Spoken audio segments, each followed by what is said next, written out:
Hello दोस्तों, स्वागत है आपका ए टू जेड ज्ञान में। और मैं हूँ पीके सिंह। आज हम लोग केमिस्ट्री का एक महत्वपूर्ण टॉपिक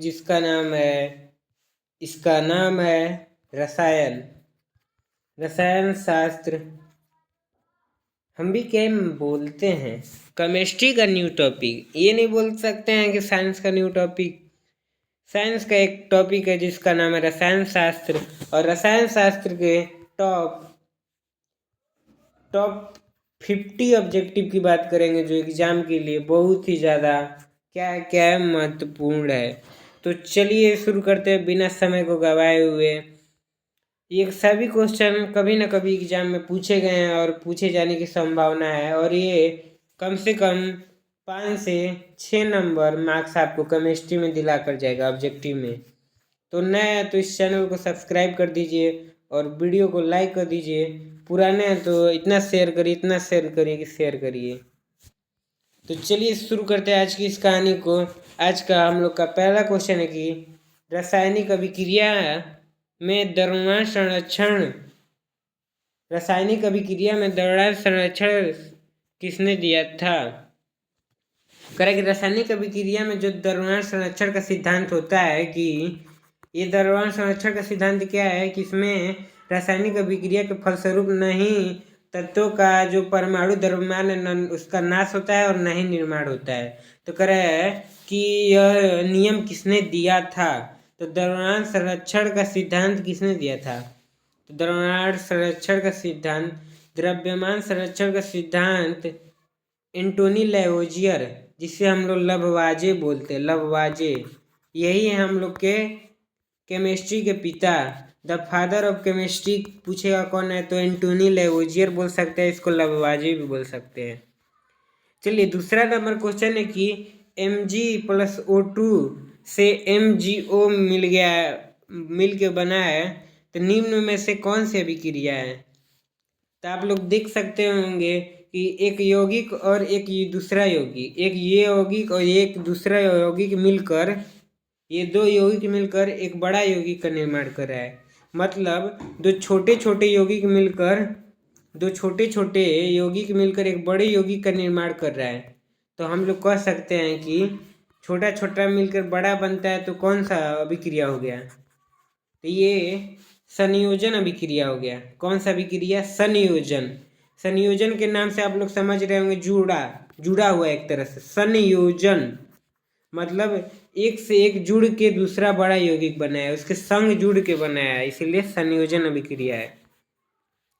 जंग लगना, अगला क्वेश्चन कि जंग लगना किसका उदाहरण है। जंग लगता है तो वह किस अभिक्रिया के कारण जंग लगता है। तो हम लोग को पता है, अगर लोहा है, मान लीजिए लोहा को अगर हम लोग हवा में रख देंगे तो वह जंग लग जाता है, इस पे फेरस ऑक्साइड का एक परत जम जाता है। तो मतलब जो फेरस मतलब जो लोहा है वह ऑक्सीजन से अभिक्रिया करके जंग लगा लेता है अपने ऊपर, तो जिसके कारण उसका संक्षारण होने लगता है। तो कह रहा है जंग लगना कैसी अभिक्रिया है तो ऑक्सीकरण अभिक्रिया। अब कोई पूछेगा कि ऑक्सीकरण अभिक्रिया क्या है, तो ऑक्सीकरण अभिक्रिया वह अभिक्रिया जिसमें ऑक्सीजन का योग होता है और हाइड्रोजन का नाश होता है। मतलब जिस अभिक्रिया में ऑक्सीजन जुड़ता है जाकर वो ऑक्सीकरण अभिक्रिया है। अम्ल से खट्टा का याद आ गया। अम्ल का स्वाद कैसा होता है। तो अम्ल का स्वाद हम लोग का खट्टा। अम्ल कैसा होता है, खट्टा। तो इसका राइट आंसर ऑप्शन सी हो जाएगा, अम्ल का स्वाद खट्टा। पूछेगा कि अम्ल का पीएच वैल्यू कितना होता है तो 7 से कम। 7 से कम है तो मानिए क्या है, अम्ल है। नींबू में कौन सा अम्ल पाया जाता है, बहुत ही ज़्यादा महत्वपूर्ण क्वेश्चन है। नींबू में कौन सा अम्ल पाया जाता है। तो नींबू में कौन सा अम्ल पाया जाता है। तो नींबू में साइट्रिक अम्ल पाया जाता है, ऑप्शन बी। नींबू में कौन सा अम्ल पाया जाता है तो साइट्रिक अम्ल पाया जाता है। क्वेश्चन पूछेगा कि एसिटिक अम्ल किस में पाया जाता है तो सिरका में एसिटिक अम्ल पाया जाता है। टार्टरिक अम्ल इमली में पाया जाता है। लैक्टिक अम्ल दही में पाया जाता है। तो ये सब आप याद रखिएगा। नींबू में साइट्रिक अम्ल, सिरका में एसिटिक अम्ल, इमली में टार्टरिक अम्ल और दही में लैक्टिक अम्ल। आप लोग को पता होगा कि दही में लैक्टोबेसिसी नाम का एक जीवाणु रहता है जिसके कारण दही खट्टा हो जाता है। क्षार का स्वाद कैसा रहता है? तो हम लोग ने बात कर चुके हैं कि अम्ल खट्टा और क्षार कड़वा होता है। क्षार कैसा होता है? कड़वा। जैसा उसका नाम है वैसा उसका काम है। पीएच का मान कितना होता है? पीएच का मान कितना होता है? तो पीएच जो परास होता है 0 से लेकर 14 तक काम करता है, जिसमें 7 उदासीन रहता है, 7 से कम अम्ल है, 7 से ज़्यादा क्षार है। तो ये सब आप याद रखिएगा।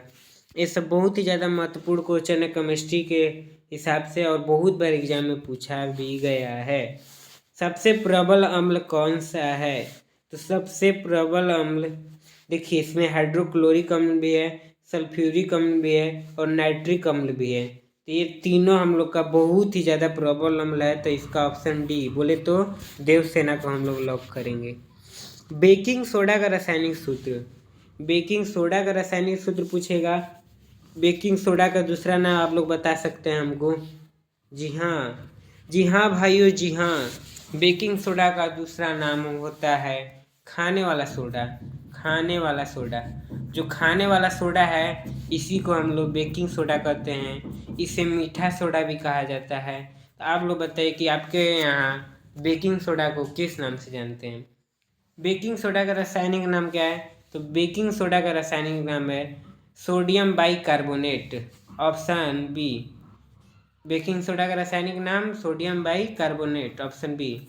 कहीं कहीं सोडियम हाइड्रोकार्बोनेट मिलता है, कहीं कहीं सोडियम बाइकार्बोनेट मिलता है। आप लोग इतना याद रखिएगा NaHCO3। Na मतलब सोडियम हाइड्रोकार्बोनेट, सोडियम बाइकार्बोनेट। धातु जो बिजली की अच्छी सुचालक है। धातु जो बिजली की अच्छी सुचालक है, कौन सा धातु बिजली का सबसे अच्छा सुचालक है? तो हम लोग को पता है एक चांदी है, फिर तांबा है, चांदी है, फिर कॉपर है, फिर अल्मुनियम है। ये सब विद्युत का बहुत ही ज़्यादा सुचालक, अच्छा सुचालक है। लेकिन सबसे ज़्यादा पूछेगा तो आप लोग किस पे आएंगे? तो आप लोग आएंगे चांदी पे। तो ऑप्शन में देख लेते हैं हम लोग। देखिए, ऑप्शन में चांदी भी नहीं है और एल्युमिनियम भी नहीं है, लेकिन तांबा है। तो option C is the right answer. कर सबसे हल्की धातु के नाम बताइए। सबसे हल्का धातु कौन सा है? तो देखिए, सबसे हल्का गैस पूछेगा तो हाइड्रोजन है। सबसे हल्का है गैस हाइड्रोजन। लेकिन सबसे हल्का धातु पूछेगा तो लिथियम है। सबसे हल्का धातु लिथियम है, इसको याद रखिएगा। धातुएं सामान्यतः कैसी होती हैं? जो धातुएं होती हैं सामान्यतः कैसी होती हैं? तो धातुएं देखिए, जो धातुएं होती हैं वह चमकीली होती हैं और विद्युत का धनायन होती हैं, तन्य होती हैं, आघातवर्धनीय होती हैं। ये सब इसका जो होता है, ये सब धातु का गुण है। पूछता है एग्जाम में, कई बार पूछा है कि धातु का भौतिक गुण क्या है? तो आप लोग बोल सकते हैं कि धातुएं तन्य होती हैं, धातुएं आघातवर्धनीय होती है, धातुएं चमकीली होती हैं, धातु से एक विशेष प्रकार का आवाज़ निकलता है जिसे धात्विक ध्वनि कहते हैं। धातु विद्युत का धनायन होती हैं, धातु का क्वथनांक द्रव्यमान अधिक होता है, धातुएं प्रायः ठोस अवस्था में पाई जाती हैं। ये सब धातु का गुण है। करा कि सामान्यतः धातु कौन सी है? तो मतलब धातु चमकीली होती हैं। ये अधातु का गुण है कि अधातु भंगुर होता है, अधातु आघातवर्धनीय नहीं होता है, जो अधातु है वह तन्य नहीं होता है, अधातु नरम होता है, अधातु गैसीय होता है। ये सब अधातु का भाग है। लेकिन आपसे पूछेगा धातु सामान्यतः कैसे होते हैं? तो धातु सामान्यतः चमकीले होते हैं। ये सब इतना याद रखिएगा। ऑप्शन बी बोले तो बाहुबली। 13 नंबर क्वेश्चन देखिए, कह रहा है कि अयस्क से धातु निकालने की प्रक्रिया क्या है? तो अयस्क से धातु निकालने की प्रक्रिया को धातु कर्म कहते हैं। मतलब धातु में जो काम किया जाता है, जो कर्म किया जाता है निकालने में, उसे धातु कर्म कहते हैं और वही धातु कर्म होता है। सबसे अधिक अभिक्रियाशील धातु, तो सबसे अधिक अभिक्रियाशील पोटेशियम है, फिर सोडियम है, फिर मैग्नीशियम है, ये सब अभिक्रियाशील सबसे धातु है। लोहे पर जंग लगने के लिए आवश्यक है, बता दीजिए जल्दी जल्दी। लोहे पर जंग लगने के लिए आवश्यक है, तो जो लोहे पर जंग लगने के लिए ऑक्सीजन भी आवश्यक है, ऑक्सीजन भी आवश्यक है और पानी भी आवश्यक है। देखिए ऑक्सीजन में भी वो ऑक्सीजन रहबे करता है, पानी में भी ऑक्सीजन रहबे करता है, दोनों से जंग लग जाएगा। देख परमाणु क्रमांक पूछ रहा है, किसका परमाणु क्रमांक पूछ रहा है? तो कार्बन का पूछ रहा है। कार्बन का परमाणु क्रमांक कितना है? तो आप लोग को पता होगा कार्बन का परमाणु क्रमांक 6 है। इसके बाहरी कक्षा में 4 इलेक्ट्रॉन पाए जाते हैं, इसका संयोजकता भी 4 होता है। हीरा और ग्रेफाइट क्या है? अब जल्दी जल्दी बात करते हैं हम लोग। हीरा और ग्रेफाइट क्या है? हीरा और ग्रेफाइट कार्बन के अपरूप हैं, ऑप्शन डी देवसेना। हीरा और ग्रेफाइट अधातु भी है, ये भी आप बोल सकते हैं। करें एथेनॉल का सूत्र बोलिए, एथेनॉल का सूत्र क्या होता है? तो अवायवीय शोषण के बाद एथेनॉल का निर्माण होता है, C2H5OH इसका सूत्र है, C2H5OH एथेनॉल। करें साबुन किससे बनता है? साबुन किससे बनता है? तो साबुन देखिए तेल और क्षार दोनों से बनता है, साबुन तेल और क्षार दोनों से बनता है, ऑप्शन बी। कार्बन यौगिकों में मुख्य तत्व क्या है, बता दीजिए। कार्बन यौगिकों में मुख्य तत्व बता दीजिए। कार्बन यौगिक में मुख्य तत्व क्या है? कार्बन होता है। कार्बन यौगिक में कार्बन का यौगिक है तो मुख्य तो कार्बन होगा ही। पोटेशियम अंश किसका अंश नहीं है? तो पोटेशियम जो है वो कोयले का अंश नहीं है, ऑप्शन सी। किरोसिन में भी किरोसिन पेट्रोलियम एक ही है, किरोसिन पेट्रोलियम एक ही, पेट्रोल पाइबे किया जाता है, डीजल पाइबे किया जाता है। एलपीजी का मुख्य घटक कौन है? लिक्विड पेट्रोलियम गैस का मुख्य घटक पूछ रहा है, तो लिक्विड पेट्रोलियम गैस का मुख्य घटक प्रोपेन और ब्यूटेन दोनों है, ऑप्शन डी। ऑप्शन डी करे। कोयले का सबसे शुद्ध रूप है, तो कोयले का सबसे शुद्ध रूप कोक है। कोयले का सबसे मुख्य रूप और सबसे शुद्ध रूप कोक है, इसको याद रखिएगा। कठोर जल का कारण है, कठोर जल का कारण पूछ रहा है, जल्दी बताइए कठोर जल का क्या कारण है? तो कठोर जल का कारण है कैल्शियम और मैग्नीशियम, Ca2+ Mg2+ कठोर जल का कारण है। जल पर सर्वाधिक विलयन क्यों कहते हैं? जल का सार्वत्रिक विलायक क्यों कहते हैं?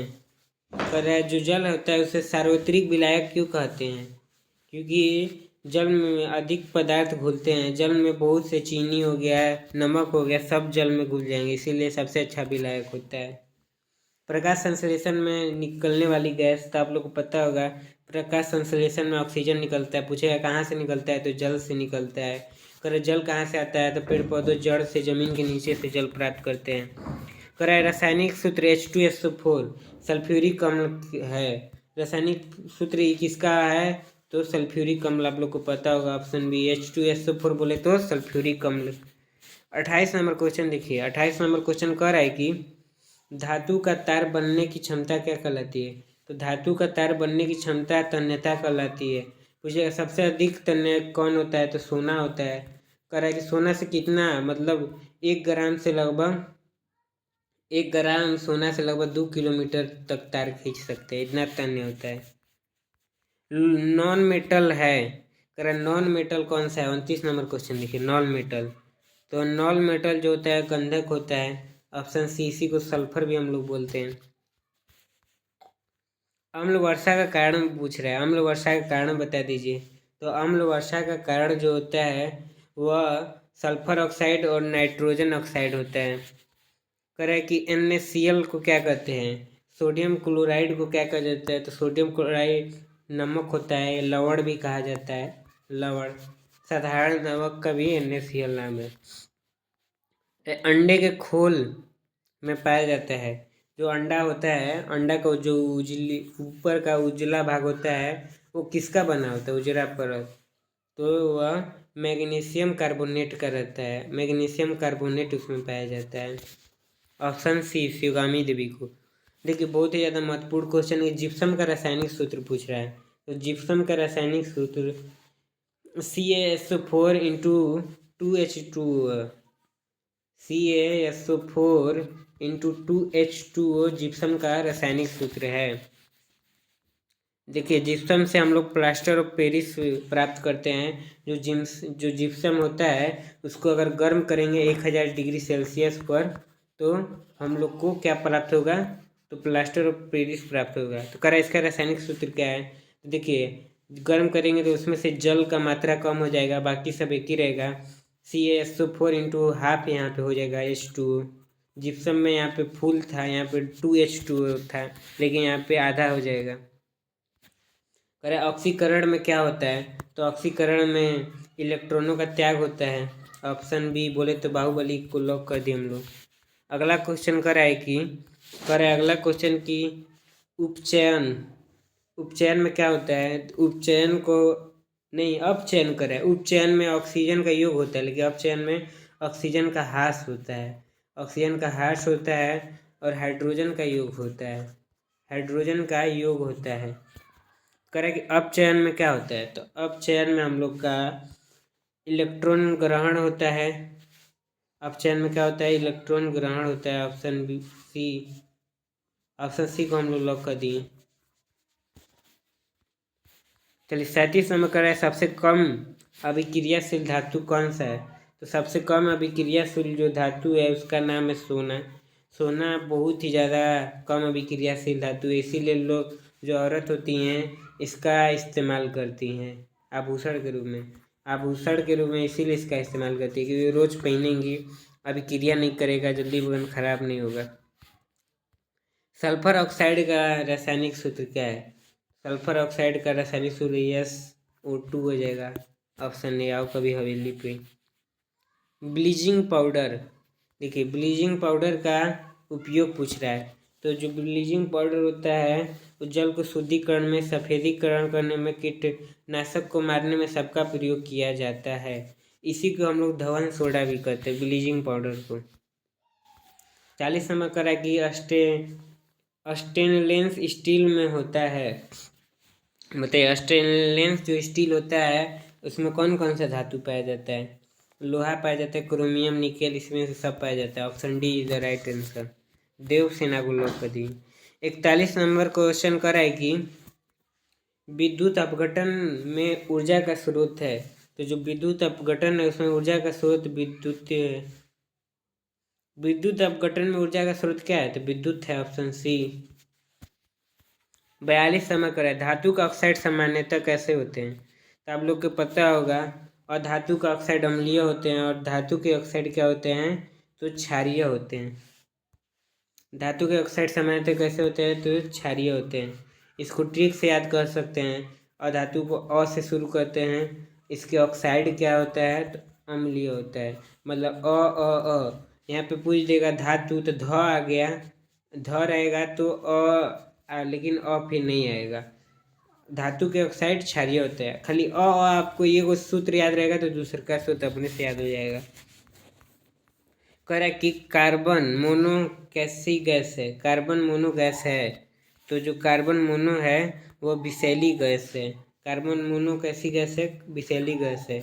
जब यह कार्बन मोनो मनुष्य के फेफड़े में जाता है ना, तो हीमोग्लोबिन के साथ मिलकर कह सकते हैं कि ये सांस लेने की प्रक्रिया को बंद कर देता है। कार्बन डाइऑक्साइड क्या है, कार्बन डाइऑक्साइड एक अम्लीय ऑक्साइड है। Option B. खाद्य पदार्थ को खराब होने से बचाने की प्रक्रिया क्या कहलाती है। तो खाद्य पदार्थ को खराब होने से बचाने के लिए हम संरक्षण का उपयोग करते हैं। संरक्षण का एल्कोहल का सामान्य सूत्र क्या है, एल्कोहल। तो एल्कोहल का सामान्य सूत्र C2 एल्कोहल का सामान्य सूत्र CH2OH है। CH2OH है एल्कोहल का सामान्य सूत्र। मीथेन कैसी गैस है, बता दीजिए मीथेन कैसी गैस है। तो मीथेन जो है वह मीथेन का सूत्र पूछा है, तो आप लोग को पता होगा मीथेन का सूत्र CH4 होता है। मीथेन, एथेन, प्रोपेन, ब्यूटेन, आपको अगर जब हाइड्रोकार्बन पढ़ेंगे हाइड्रोकार्बन तो उसमें आपको सब देखने को मिलेगा। 48 नंबर क्वेश्चन कर रहा है कि सबसे कठोर प्रकृति में पदार्थ कौन सा है, तो आप लोग को पता होगा हीरा है। कार्बन का प्रूफ है, अपवर्तनांक 2.2 होता है, 2.42 होता है। सबसे कठोर हीरा, ऑप्शन बी। अगला क्वेश्चन देखिए, कह रहा है कि कार्बन में कितने संयोजक इलेक्ट्रॉन होते हैं, तो कार्बन में कुल 4 संयोजक इलेक्ट्रॉन होते हैं। हम लोग ने ऊपर ही बात कर लिया है कि कार्बन का संयोजकता 4 होता है, इसका परमाणु संख्या 6 होता है। चलिए last question is the best question, और best question is the last question. इसको बता दिए तो मैंने ये लगा डाला तो जीवन झिंगा लाला हो जाएगा। ईंधन का मुख्य गुण क्या है, तो ईंधन का मुख्य गुण है अधिक उष्मा देना, कम धुआं देना। एक ईंधन का पहचान क्या है, कम धुआं देना, सस्ता में प्राप्त होना और अधिक उष्मा और ऊर्जा प्रदान कराना, ये सब ईंधन का गुण होता है। तो बताइए, आज जल्दी जल्दी हम लोगों ने 50 केमिस्ट्री के ऑब्जेक्टिव को देख लिया। अगर एक बार में नहीं समझ में आएगा तो 2 बार 3 बार देख लीजिएगा। नए हैं तो इस चैनल को सब्सक्राइब और वीडियो को लाइक कर दीजिए। और मेरा थोड़ा हम फास्ट बोलते हैं तो आप चाहेंगे तो स्लो करके देख सकते हैं। लोग बोलते हैं कि मेरा वीडियो 2 के मतलब 2 गुना रफ्तार पे देखो, लेकिन हम बोलते हैं कि मेरा वीडियो थोड़ा कम रफ्तार में अगर देखना, तब समझ में और अच्छे से आएगा। मिलते हैं नेक्स्ट वीडियो में, तब तक खुश रहिए और खुशी रहिए।